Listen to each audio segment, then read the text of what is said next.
C'è un sogno da coltivare e ci sono 180 minuti per prendersene cura, ma tutto comincia dalla gara di andata. Amici di Sportisili, buon pomeriggio da Francesco Cammuca. Siamo qui allo stadio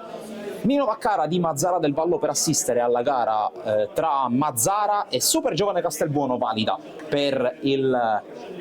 turno di andata delle semifinali della Coppa Italia di Eccellenza. Dall'intervento di Camarà che poi perde palla, Torres, Belecco, attende il movimento dei compagni, trova Torres, limite dell'area, sterza a destro, sopra la traversa il tentativo di Torres, prima palla gol della gara. E Suarez intanto accelera, fermato da Marchese, poi palla lunga, Grandis, area di rigore, Grandis, esplode il sinistro, Laureano Grandis, vantaggio Super Giovane Castelbuono, la palla recuperata di fondamentale importanza e il lancio immediato per Grandis che controlla e fulmina con un gran sinistro Giacalone, vantaggio Super Giovane Castelbuono al 20°. Bari con Micali vicino, Bari va in 1 contro 1, viene raddoppiato, parte il cross, secondo palo, c'è la sforbiciata, poi Benivegna la pulisce per Camarà, conclusione fuori, ma si fa vedere il Mazara e poi fionda. Interviene Benivegna, non benissimo, allora Belecco gliela strappa dai piedi, Belecco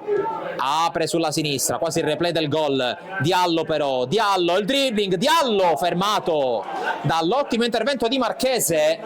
tocca Garofalo sui piedi di Gomez, contro Suarez, ancora Gomez, tocca all'indietro per Micali,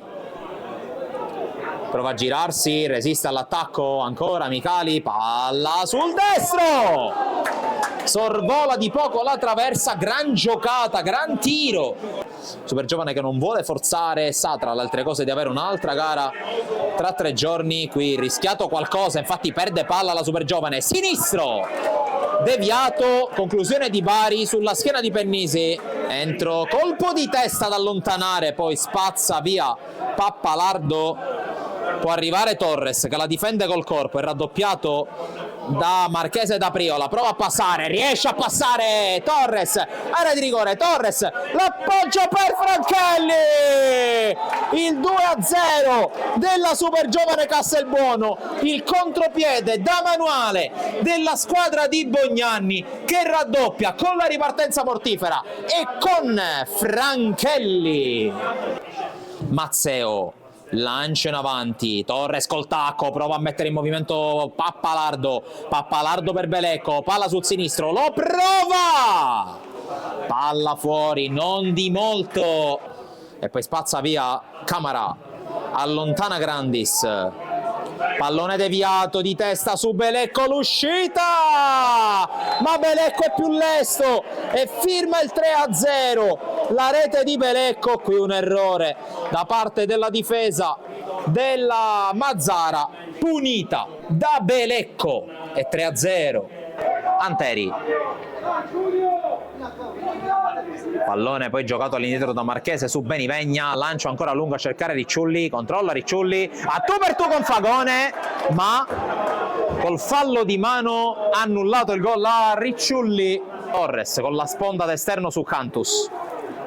ultimo minuto di gioco in arrivo, c'è Grandis che ha ancora fiato per spingere e può arrivare anche sul fondo, ingresso in area di Grandis, pallone in mezzo, Pardo è il salvataggio,